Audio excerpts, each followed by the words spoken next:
Som. Boa noite, irmãos. Boa noite para você que nos visita nessa noite. Graça e paz a todos. Isaías 55, versículos 8 e 9 diz o seguinte: porque os meus pensamentos não são os vossos pensamentos, nem os vossos caminhos, os meus caminhos, diz o Senhor. Porque assim como os céus são mais altos do que a terra, assim são os meus caminhos mais altos do que os vossos caminhos, e os meus pensamentos mais altos do que os vossos pensamentos. Nessa manhã, o pastor Eucleme, antes de começar a EBD, disse que a princípio pretendia ficar conosco somente por 2 meses. Mas Deus tinha diferentes planos para a vida dele e de sua família. Deus tem planos sobre os nossos planos. Muitas vezes não entendemos uma mudança repentina que Deus faz em nossas vidas. Tínhamos tudo sob controle, tudo planejado à nossa maneira, mas de repente, sem avisar, Deus vem e muda tudo. E por causa disso a nossa vida ela dá uma reviravolta. E ficamos muitas vezes frustrados e desesperados por causa dessas mudanças. Se você teve que mudar, mesmo que repentinamente, em qualquer área de sua vida, você sabe do que eu estou falando. Você não precisa ter medo. Você não precisa ficar inseguro. Saiba que Deus está no controle de tudo. E Ele sabe o que é melhor para você e para sua família. Um exemplo de mudança drástica foi o que aconteceu na vida de José. E que exemplo! José, um dos personagens dos quais eu mais admiro na Bíblia, um dos 12 filhos de Jacó, irmão de Benjamim, ele passou rapidamente da condição de filho mais querido de Jacó para a condição de escravo no Egito. José tinha sonhos, mas ele não sabia que esses sonhos o levariam a passar por tantos problemas. Ele não sabia que esses sonhos mudariam completamente a sua vida. Não da forma como ele esperava, e nem da forma como ele planejava, mas como Deus havia planejado. De repente, de uma hora para outra, sem aviso prévio, a sua comunhão com seu pai, a quem ele tanto amava, seria quebrada. E seria quebrada de uma maneira radical, seria quebrada de uma maneira inesperada, por meio de quem ele menos esperava. Seus irmãos, seus próprios irmãos, movidos por inveja, o traíram e o venderam como escravo para o Egito. Parecia o fim. Parecia o fim daquele jovem sonhador, amado por seu pai, querido por Jacó. Vocês conhecem a história. Isso aconteceu porque Deus conhecia o futuro. Deus via lá na frente. O Senhor precisava levantar um governador naquele país, porque haveria um período de fome na terra, e do Egito sairia a provisão para Israel. E não somente para Israel, mas para as terras vizinhas.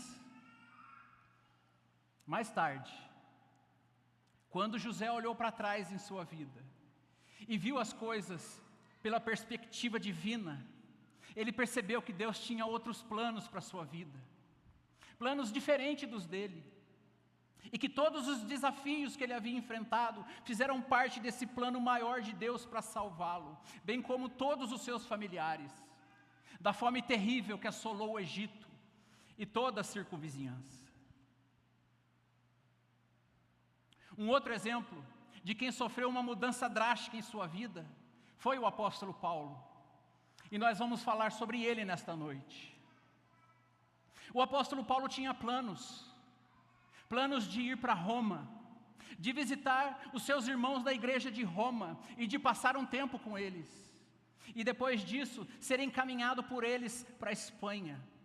Você pode ver isso em Atos capítulo 19, versículo 21, e ainda em Romanos capítulo 15, versículos 23 e 24. Mas assim como na história de José, Deus tinha outros planos. Deus tinha outros planos para o apóstolo. Deus tinha outros planos para os romanos. E Ele tinha outros planos para mim e para você nesta noite. O apóstolo Paulo consegue sim chegar em Roma, mas de uma maneira diferente da qual ele havia imaginado. De uma maneira diferente da qual ele havia planejado. Ele chega em Roma como um prisioneiro. Ele chega em cadeias. Então agora nós temos o grande missionário, aquele que era considerado o apóstolo, enviado aos gentios, aquele que abria as portas do evangelho para que os gentios ouvissem, chegando preso em Roma, impossibilitado de se movimentar, impossibilitado de se locomover, impossibilitado de fazer suas viagens missionárias. Parecia o fim. Parecia o fim de um sonho. Parecia o fim de um plano. Parecia o fim de um ministério. Olhando da perspectiva humana, mas não da perspectiva divina. Vamos abrir as nossas Bíblias para ouvir Deus falar conosco nesta noite, no texto de Filipenses, capítulo 1, dos versículos 12 ao 18. Filipenses, capítulo 1, versículo 12 ao 18.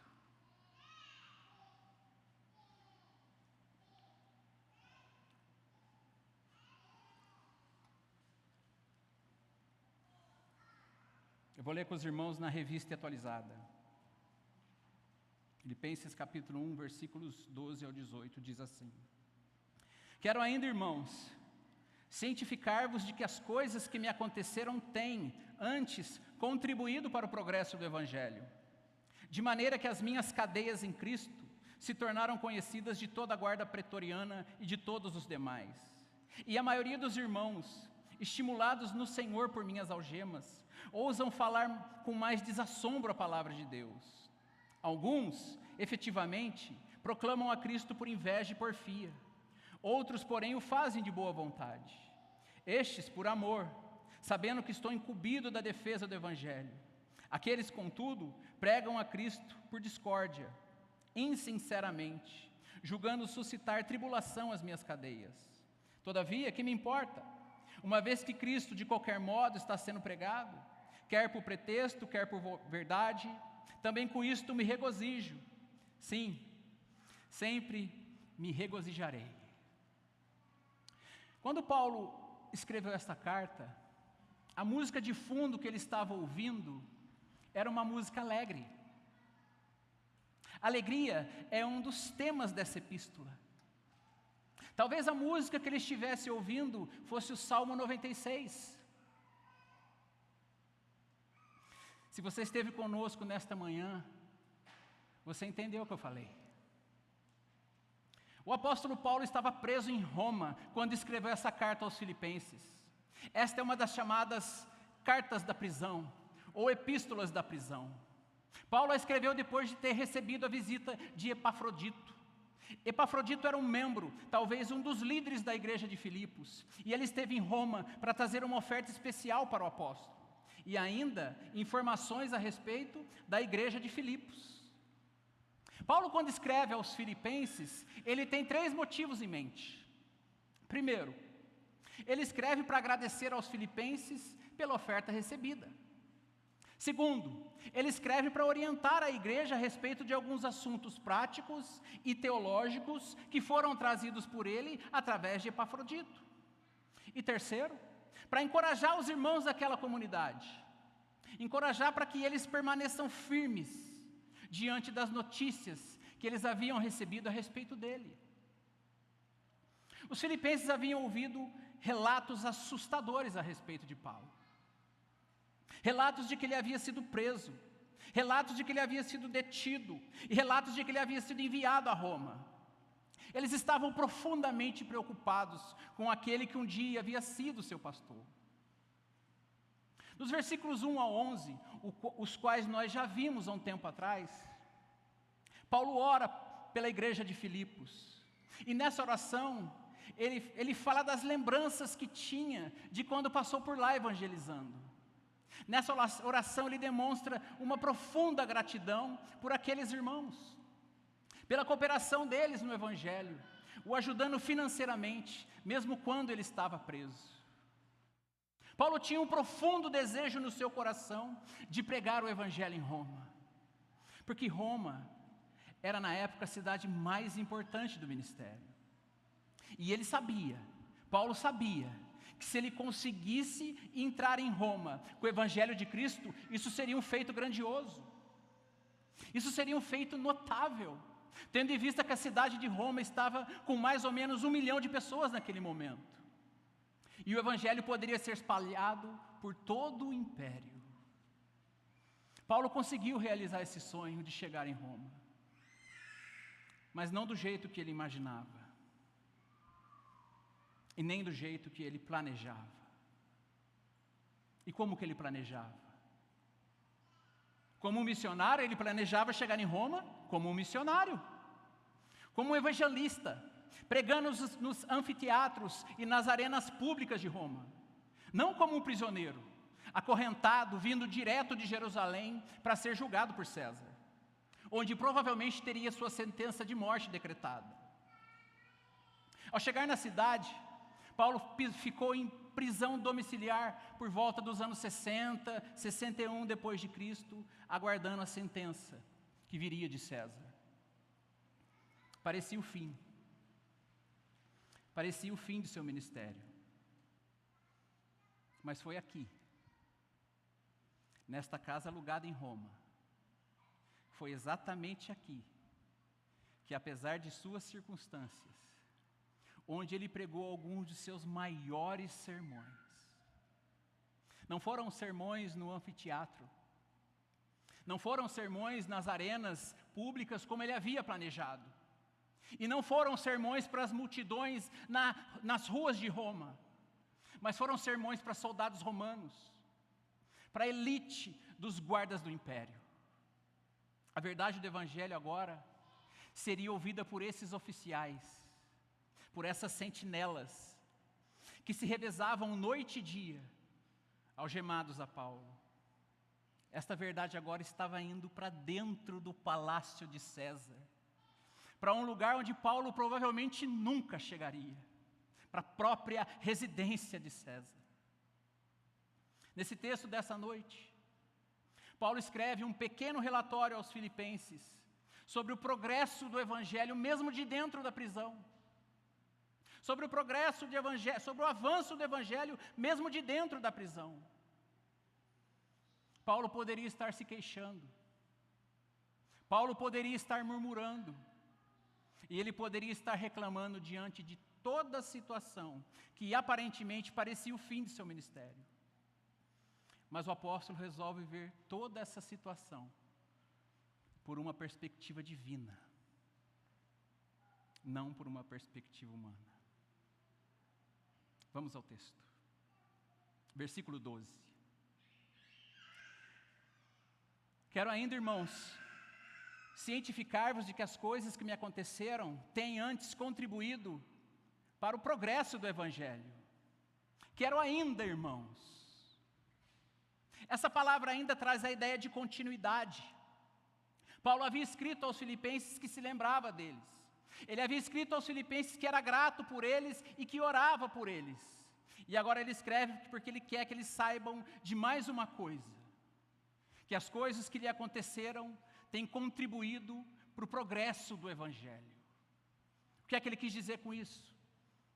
O que é que ele quis dizer com isso, com as coisas que me aconteceram? Nós precisamos olhar para trás e ver o contexto do apóstolo. Paulo havia sido preso injustamente em Jerusalém por causa e por acusação dos líderes judeus.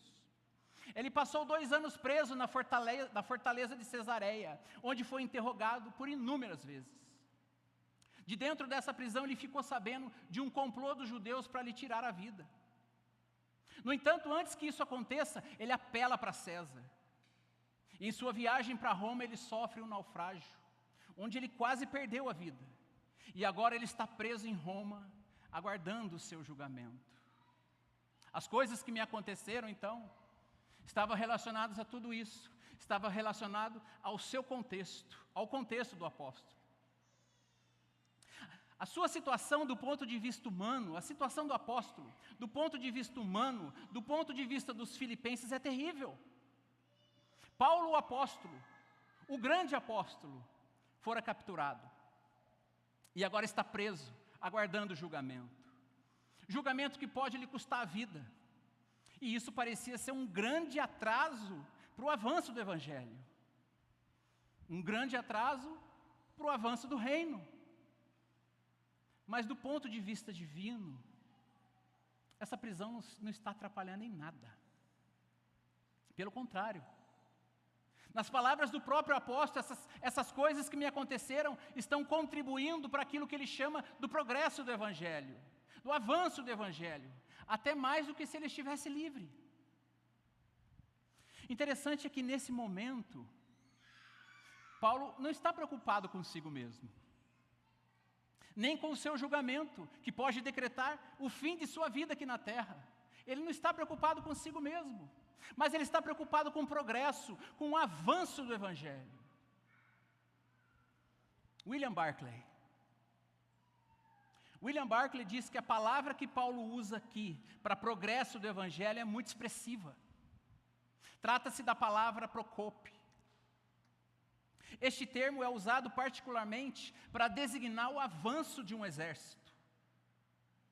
Um avanço do exército mesmo em meio a obstruções e perigos que bloqueiam o caminho.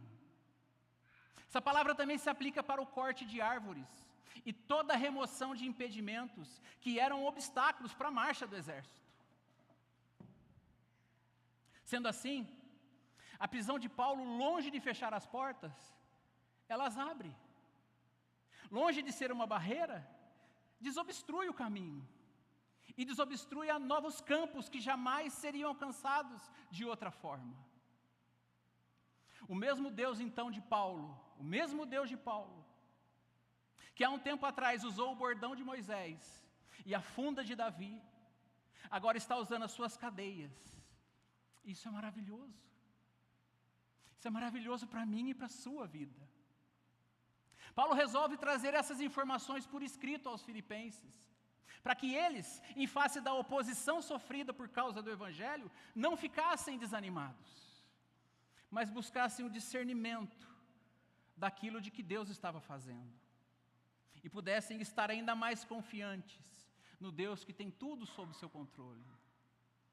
Essas notícias, então, enviadas do apóstolo para os filipenses, têm o propósito de encorajá-los, têm o propósito de fortalecê-los.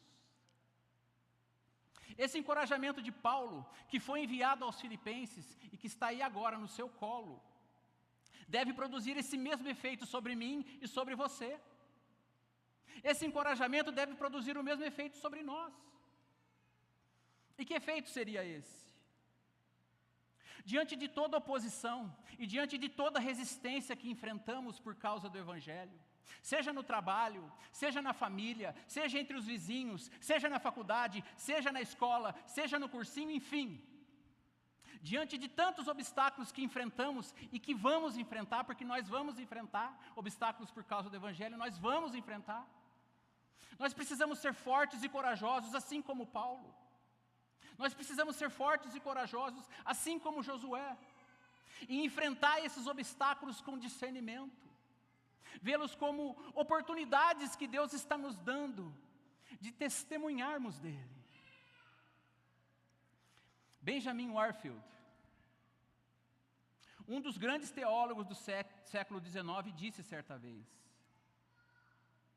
Deus tem o poder e a sabedoria suficientes para fazer com que toda situação de oposição e resistência que você esteja enfrentando possa se reverter em uma situação para o avanço do Evangelho.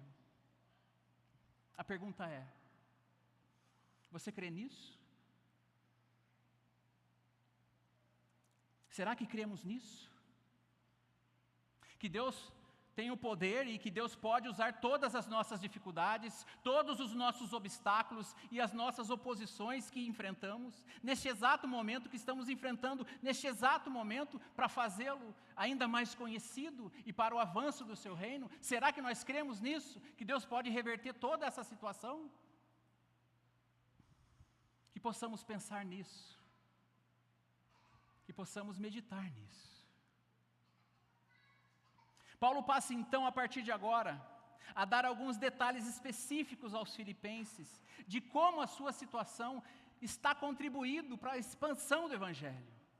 E ele apresenta aos filipenses e a nós 3 razões, 3 motivos pelos quais a situação dele está contribuindo ainda mais para a expansão do Evangelho. Observem comigo. O primeiro motivo pelo qual a situação dele tem contribuído para a expansão do Evangelho está no versículo 13. Veja aí. De maneira que as minhas cadeias em Cristo se tornaram conhecidas de toda a guarda pretoriana e de todos os demais. A minha prisão, disse Paulo, as minhas cadeias se tornaram conhecidas de toda a guarda pretoriana. E esse é o primeiro motivo. Em Atos capítulo 28, no versículo 16, nós lemos: uma vez em Roma, foi permitido a Paulo morar por sua conta, tendo em companhia o soldado que o guardava. A guarda pretoriana era a tropa de elite do imperador. Ela havia sido instituída por Augusto e compreendia um grupo de 10.000 soldados escolhidos.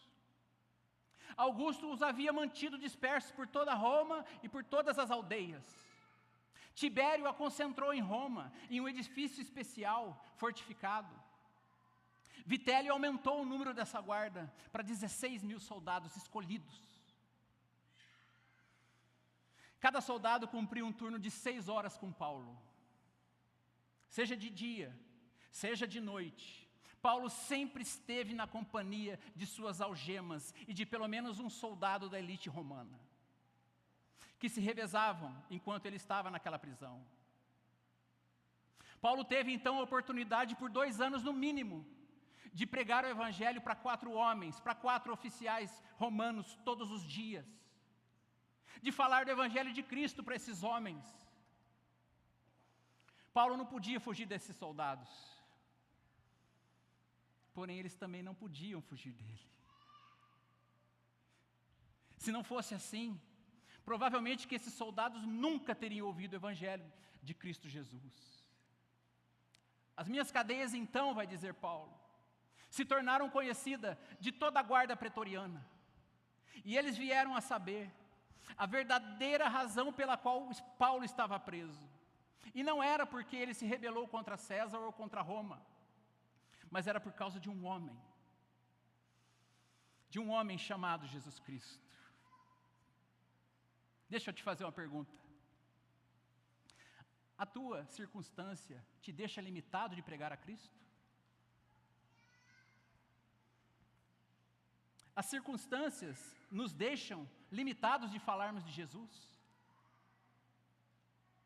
Será que as circunstâncias, os problemas e as dificuldades do dia a dia têm esse poder de nos deixar limitados ao ponto de nos calarmos a respeito de Cristo? O que será que o apóstolo Paulo nos diria? Paulo estava preso, mas a palavra de Deus não estava. Paulo estava algemado, mas eles não poderiam algemar a palavra de Deus. Paulo tinha limitações geográficas, mas a palavra de Deus não tem. Paulo está impedido de viajar, ele está impedido de fazer as suas viagens missionárias, ele está impedido de ir a Filipos, mas ele não está impedido de pregar o Evangelho, nem aos crentes de Filipos e nem aos crentes de Roma. Paulo não tem condições de se reunir nas casas, como eu e você temos. Mas ele não está impedido de lhes anunciar a palavra. Seja qual for a circunstância que você e eu estamos enfrentando, seja qual for a circunstância que você e eu estamos passando nesse exato momento, seja qual for o nosso contexto de vida, Deus pode muito bem usá-la para que você e eu possamos testemunhar de Cristo, assim como Paulo, e contribuir ainda mais para a expansão do Evangelho. Você crê nisso? Será que cremos nisso? O segundo motivo pelo qual a situação de Paulo tem contribuído ainda mais para a expansão do Evangelho está no versículo 14. E a maioria dos irmãos, estimulados no Senhor por minhas algemas, ousam falar com mais desassombro a palavra de Deus. A igreja de Roma vivia sob ameaças. A igreja de Roma vivia sob ameaças de perseguição. Ela vivia sob ameaças de prisão e sob ameaças de morte por parte dos romanos, porque eles se recusavam a adorar os seus deuses e se recusavam a participar de sacrifícios ao imperador. A chegada de Paulo a Roma, mesmo preso, e a sua ousadia de falar em Cristo abertamente e de dar testemunho da verdade, mesmo em cadeias, produziu um resultado maravilhoso na igreja. E que resultado foi esse? O texto vai dizer que os irmãos agora da igreja de Roma estão mais estimulados. Eles estão agora mais engajados, com muito mais ousadia e coragem para anunciar o Evangelho de Cristo às outras pessoas. Eles estão agora falando de Cristo sem medo de represálias, sem medo de serem presos, sem medo de serem perseguidos. Eles foram agora desafiados a falar de Cristo, desafiados a proclamar o seu Evangelho. Porque eles estão vendo que o apóstolo Paulo, mesmo sofrendo, está disposto a sofrer ainda mais por causa do Evangelho. E que mesmo diante de toda essa situação de prisão e de julgamento, ele ainda consegue se regozijar. Isso então produziu neles um efeito positivo de falar de Cristo. Se Paulo não estivesse preso em Roma, talvez a igreja de Roma nunca tivesse essa ousadia de anunciar o Evangelho tão abertamente. Talvez se o apóstolo não tivesse sido preso, o palácio de César nunca tivesse recebido o Evangelho, através da guarda pretoriana. Mas agora, por causa de sua prisão, estes soldados estão ouvindo a verdade de Cristo. E além disso, os irmãos da igreja de Roma estão dando testemunho pelas ruas de Roma. A igreja então recebe um despertamento e se reveste de uma coragem que não tinha antes, para anunciar a palavra de Deus sem medo de represálias. O que é que você e eu podemos aprender com isso? O que é que nós podemos aprender com isso? Nós aprendemos que um crente firme e zeloso no Senhor pode ser um instrumento de fé para estimular muitos na obra do Senhor. Um crente firme e zeloso no Senhor pode ser um instrumento de fé para estimular muitos na obra do Senhor. Assim como foi Paulo em Roma, assim como foi Lutero na Alemanha, assim como foi John Knox na Escócia no século XVI, e muitos outros através da história da igreja. Da mesma forma, você e eu podemos ser um deles. Pense no quanto Deus pode usar você e o seu testemunho para influenciar outras pessoas. Pense no quanto Deus pode usar você e o seu testemunho para influenciar outros crentes.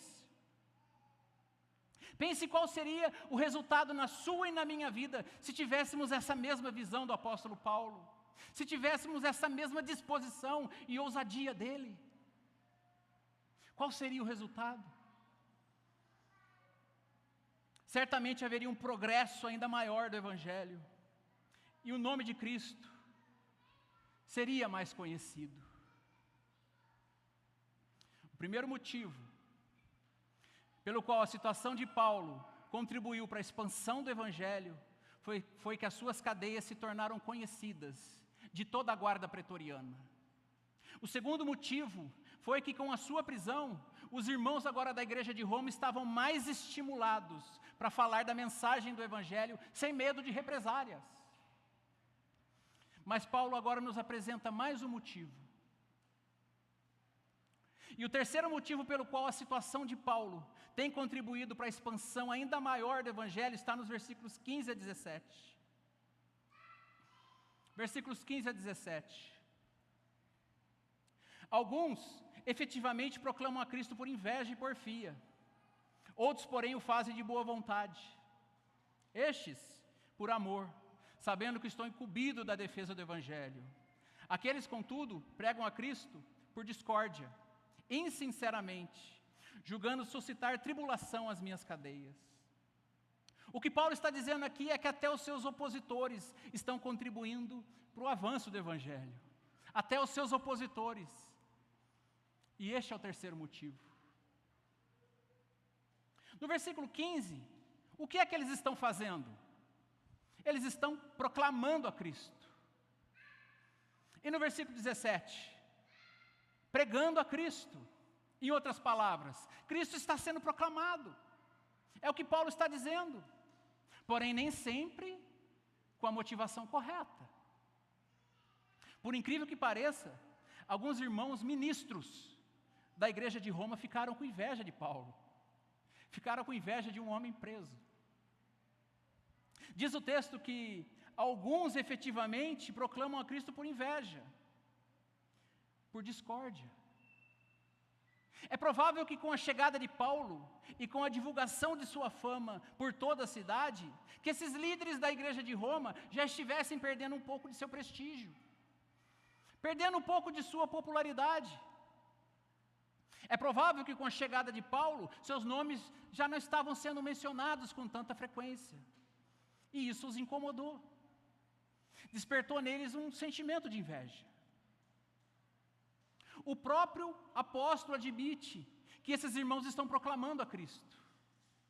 Eles estão pregando a Cristo. O problema não é esse. O problema é a motivação deles. O problema muitas vezes não se trata da mensagem que eles estão trazendo, mas de suas motivações. Diz o texto que eles estão motivados pela inveja, por discórdia. Não sabemos ao certo o que essas pessoas estavam falando a respeito de Paulo. Sabemos que eles o estavam criticando. E Paulo vai dividir esses irmãos em dois grupos. O primeiro grupo eram aqueles que estavam proclamando a Cristo. Eles estavam proclamando a Cristo, mas por inveja, por discórdia, com a motivação errada. O segundo grupo eram aqueles que estavam anunciando a Cristo de boa vontade, isto é, com a motivação correta. Paulo vai dizer no versículo 16 que o segundo grupo pregava por amor, que era motivado pelo amor. Já o primeiro grupo era motivado pela inveja. Amor a Deus e inveja dos homens dificilmente pode existir, ao mesmo tempo no coração daqueles que proclamam a mensagem da salvação. Você e eu precisamos da companhia desses mesmos irmãos que ficaram ao lado de Paulo nessa importante tarefa de anunciar Cristo às nações. Por que nós precisamos desses irmãos? Porque a lealdade desses irmãos nos estimula. A lealdade desses irmãos nos sustenta e nos encoraja a perseverar em momentos difíceis, em momentos de sofrimento. Você tem pessoas assim ao seu redor? Você é uma pessoa assim? Precisamos de pessoas ao nosso redor que nos momentos mais difíceis e de intenso sofrimento nos oferecem apoio, nos oferecem ajuda, nos oferecem uma palavra amiga, que oram por nós e que nos encorajam a perseverar e não a desistir. Que tipo de pessoa você é? Que tipo de pessoa nós somos? Somos do primeiro grupo daqueles que apenas criticam o que os outros estão fazendo, que julgam o sofrimento de outras pessoas? Ou somos do segundo grupo daqueles que apoiam, daqueles que oferecem ajuda, daqueles que intercedem por nós? De que grupo você faz parte? De que grupo eu faço parte? Paulo está sendo criticado, ele está preso e ele está sendo criticado. Paulo está sendo invejado, mas a resposta de Paulo diante de toda essa situação é admirável. A resposta dele é digna de aplausos. Versículo 18, olha a resposta de Paulo. Todavia que me importa, uma vez que Cristo de qualquer modo esteja sendo pregado, quer por pretexto, quer por verdade, também com isto me regozijo, sim, sempre me regozijarei. Todavia que me importa, disse o apóstolo, uma vez que Cristo de qualquer modo esteja sendo pregado. Aqui é muito importante a sua atenção. Se você não prestou atenção até agora, aqui é muito importante que você preste atenção. Eu digo isso porque muita gente usa esse texto para defender algumas práticas polêmicas no meio evangélico. Muitos usam textos como esse para justificar estratégias mirabolantes e de qualquer tipo para anunciar a Cristo. Usam textos como esse para defender a ideia de boate gospel, para defender a ideia de balada gospel, bloco de carnaval gospel, fé e folia e uma série de estratégias polêmicas dizendo: o que importa é que Cristo seja anunciado. Cuidado com isso. Cuidado com isso. Se observarmos o texto com todo o carinho e respeito que ele merece, vamos perceber que Paulo diz isso não em relação ao método e nem em relação ao conteúdo que eles estão pregando, mas sim em relação à motivação deles. Paulo não critica o método que eles estão usando. O método que eles estão usando é a pregação. Paulo não critica o conteúdo. O conteúdo era Cristo. Nenhum deles está ensinando falsa doutrina. Nenhum deles está pregando um outro evangelho ou um outro Jesus. Nenhum deles está fazendo isso. Você não vê crítica da parte de Paulo em relação a essas coisas. A sua crítica está relacionada à motivação deles. E sabemos que a motivação deles era errada. Paulo vai dizer: todavia que me importa? O que importa o que eu penso sobre isso? Ele está sendo atacado e permanece indiferente em relação a esses ataques. Por quê? Porque o foco dele não está nele mesmo, mas o foco dele está em Cristo. Sua atenção não está no que as pessoas lhe fazem ou lhe estão fazendo, mas em como o evangelho avança. E ele vai dizer: nisso eu me alegro, sempre me alegrarei. Que testemunho, irmãos. Que testemunho. Mesmo diante da prisão, mesmo com um futuro incerto, mesmo recebendo ataques e críticas, Paulo se regozija no Senhor. A fonte da alegria dele é o Senhor. Assim como nos foi dito nessa manhã, a nossa fonte de alegria, assim como a de Paulo, deve ser o Senhor. Apesar de sua situação terrível e de sofrimento, Paulo não tira os olhos de Cristo. Não tire os olhos de Cristo no sofrimento. Não tire os olhos de Cristo. Eis um homem cuja vida era Cristo. Eis um homem cujo viver era Cristo. Para mim o viver é Cristo e o morrer é lucro, vai dizer o versículo 21. Como é que você reage diante do sofrimento? Como é que reagimos diante dos ataques e das críticas? Você se regozija? Conseguimos nos alegrar diante do sofrimento e das críticas? Conseguimos nos alegrar quando percebemos que o nome de Cristo está sendo exaltado através do nosso sofrimento? Quando você e eu, quando nós estamos na fornalha do sofrimento, será que a gente se preocupa mais com a nossa situação, em como sair dessa fornalha, ou com a reputação de Cristo e do Evangelho? Eu entendo, irmãos, ser difícil manter o foco diante das provações, eu entendo. É difícil para você. É difícil para mim. Que o Senhor nos dê forças nessa tarefa difícil de glorificá-lo em meio aos sofrimentos e ataques desta vida. Eu separei mais 2 aplicações, irmãos, e nós já vamos finalizar. Primeira, olhe as circunstâncias de sua vida pela perspectiva de Deus. Olhe as circunstâncias da sua vida pela perspectiva de Deus.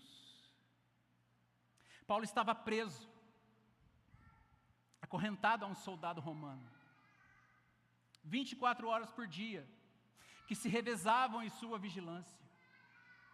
Ele não podia se locomover, ele não podia se movimentar, ele não podia fazer as suas viagens missionárias, ele não podia mais visitar as igrejas como de costume, ver os irmãos a quem ele tanto amava como de costume, as igrejas a quem ele tanto amava, ele não podia mais fazer isso. Paulo tinha tudo para ser um amargurado, Paulo tinha tudo para ser um ranzinza. Se alguém aqui teria o direito de reclamar de sua vida, esse alguém era Paulo. Quando você vê a história dele de um ponto de vista humano e percebe os momentos que ele passou, os momentos turbulentos que ele passou, você diz: uau, que homem de Deus, que exemplo. 3 vezes ele apanhou com varas, 1 vez ele foi apedrejado, 3 vezes ele sofreu naufrágio, ficou 1 dia e 1 noite boiando no mar, em fome e sede, diz o texto, muitas vezes. Passou frio e nudez, sofreu perigo nos rios, perigos de assaltantes, perigos entre os judeus, perigos entre os gentios, perigos na cidade, perigos no deserto, perigos no mar, perigos entre os falsos irmãos. E como se não bastassem essas coisas exteriores, ele ainda tinha preocupação com as igrejas de Cristo. Que homem de Deus! Ele tinha tudo para ser um amargurado e um depressivo. Muitos na situação dele já teriam se matado. Mas Paulo olhava para toda essa situação ruim que estava passando na vida dele, da perspectiva divina. Ele olhava para toda essa situação ruim do ponto de vista de Deus. Foi ele quem escreveu que todas as coisas cooperam para o bem daqueles que amam a Deus. Apesar de todo esse sofrimento, apesar de toda essa privação que o apóstolo Paulo está passando, ele percebe que por trás das cortinas um bem maior está acontecendo. Ele percebeu. O evangelho está avançando, o nome de Cristo está sendo anunciado, e esse é o bem para quem vive para Cristo. E para quem olha as coisas pela perspectiva de Deus. Que você e eu possamos aprender com Paulo nesta noite. E olhar para as circunstâncias ruins de nossa vida pela perspectiva de Deus, e procurar perceber o que Ele está fazendo. Pode ser que nesse exato momento você não consiga discernir, talvez eu também não consiga discernir, mas em sua grande sabedoria, Deus tem algo aí para o seu bem, para o nosso bem, e para o bem de muitas pessoas. José disse aos seus irmãos: vós bem intentastes o mal contra mim, mas Deus o tornou em bem. Paulo disse: as minhas cadeias, elas contribuíram para o progresso do Evangelho. Que possamos aprender a olhar para as circunstâncias ruins de nossas vidas, de uma perspectiva diferente, pela perspectiva de Deus. E essa foi a primeira aplicação. E a segunda, e eu finalizo com isso, a segunda aplicação é essa: os planos de Deus são diferentes dos nossos planos. Os planos de Deus são diferentes dos nossos planos. Paulo tinha planos de ir para Roma. Ele tinha planos de chegar em Roma como um missionário livre, como um evangelista livre, e pregar o evangelho nos anfiteatros, nas ruas de Roma, e depois ir para a Espanha. Mas Deus tinha outros planos. Deus tinha outros planos para ele. Deus tinha outros planos para os romanos. E Deus tinha outros planos para mim e para você.